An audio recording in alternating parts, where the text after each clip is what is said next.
the last episode I explained how we all have personal triggers, but now let's look at how your emotions rule your behaviour, and especially when it comes to our emotions getting triggered by an event or by someone or something. What you'll notice is that some triggers carry more of an emotional charge than others, and for this I want to refer to the research of Evie Thomas. So let's explore what happens in the mind. When you view your mind as a pattern recognition network, it is possible to understand your emotions. Special organs within your limbic system recognize the patterns of events in your life and then respond. Their signals trigger emotions, which instantly decide your attitudes and modify your behaviour. Aroused emotions trigger restlessness, excitation, and agitation, preparing you for action. Anger and fear are such emotions. Anger is blind to consequences and lashes out, whereas fear ignores your previous successes and withdraws from confrontation, and despair envelops you in gloom and switching off any pleasant avenues of thought. It is, however, possible to quieten such negative emotions and be ruled more by your common sense. Freed from fear, anger, and despair, you can become calm and savour the positive emotions like joy and laughter. The Buddhists believe this state of mind to be one of the highest levels of consciousness. Emotions rule your behaviour. If suddenly you need to walk on a plank 100 feet above the ground, your fear will kick in. That emotion will instantly suppress even your elementary abilities. Fear will take over. Even slight movements will appear to be life-threatening.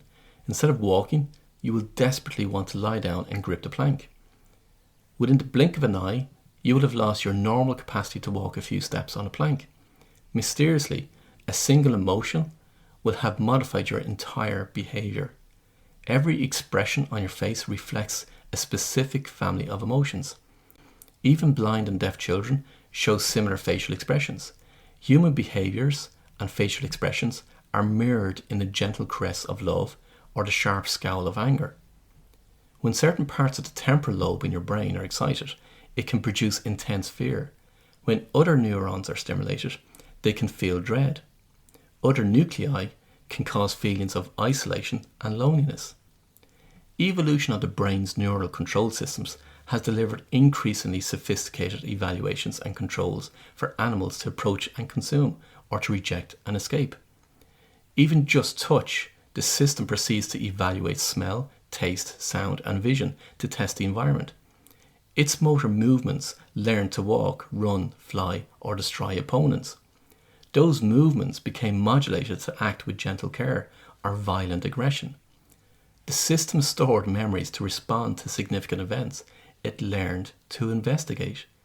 At the highest level, with the addition of the insular cortex, the system learned to cooperate with others and act for the benefit of the group.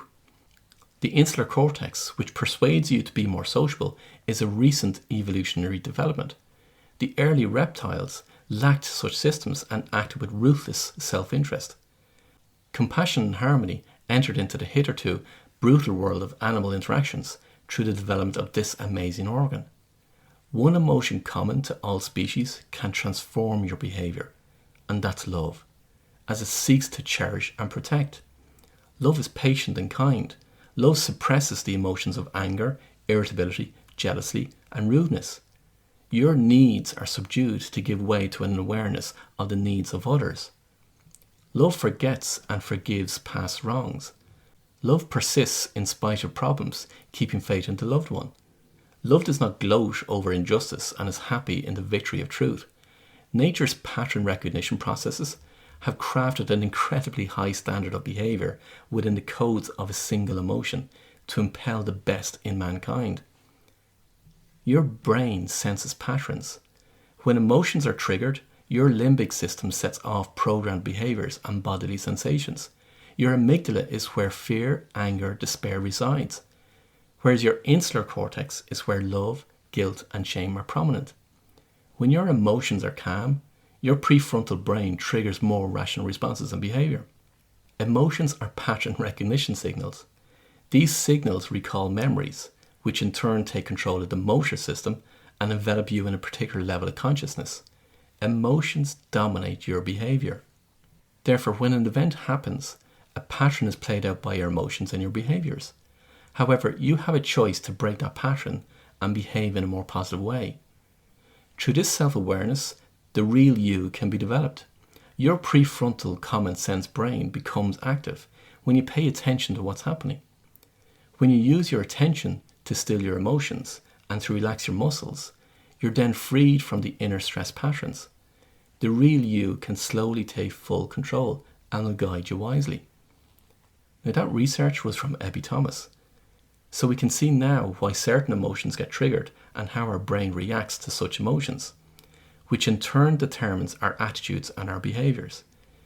If we know how we're getting triggered and how we're reacting to such triggers, then we are more in control of our behaviours and how we can choose to react. It's this self-awareness which is the key to controlling your responses and therefore giving you the power to move from lower emotions to much higher emotions. Now, if you remember what I said in the previous episodes, love is the equilibrium point to be attained. Love is the synthesis of opposites. Love is objective because it sees both sides. When you see both sides, then you're in equilibrium. You're not charged by a trigger. The whole aim is to become into equilibrium. And again, as I said before in earlier episodes, it's the executive centre in the brain that we want to be operating from, not the amygdala. Another way of looking at this is that our thoughts generate our emotions. If we have happy thoughts, we have happy emotions. Dark thoughts, dark emotions. It's our emotions that influence the decisions that we make for ourselves. It's then from these decisions that we make that we take action.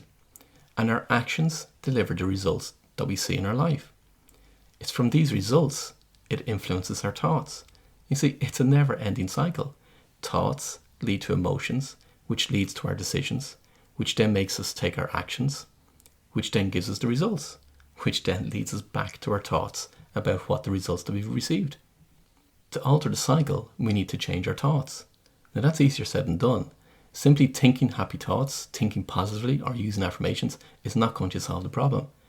The solution lies in the fact that we have to address the underlying issue that is causing our thoughts, which is where our triggers come into play. It's these triggers, which have been developed in our belief system, which cause our negative emotions to be charged, which then in turn kicks off a learned pattern of behaviours. By knowing these triggers and their effects, you can begin to take control of what happens and how you respond with your emotions, which then influences your decisions, your actions, your results, and back to your thoughts. Fix the trigger, you fix your results. So now that you know that the triggers rule your emotions, and that your emotions rule your behaviour, which in turn rules the results that you get, now you can see why it's so important to dissolve the triggers. Again, if this is something that you would like help with, reach out to me. Go to theexecutiveco.com for all my contact details. And don't forget, sharing is caring. So please share this podcast with your friends, your colleagues, or send me an email with any comments, feedback. And if you have any questions, send me a direct email with your question and I'll either respond to that email, or if I feel it's of value or will help other people, I'll record a special podcast just on that particular subject matter. But until next time, I wish you every success.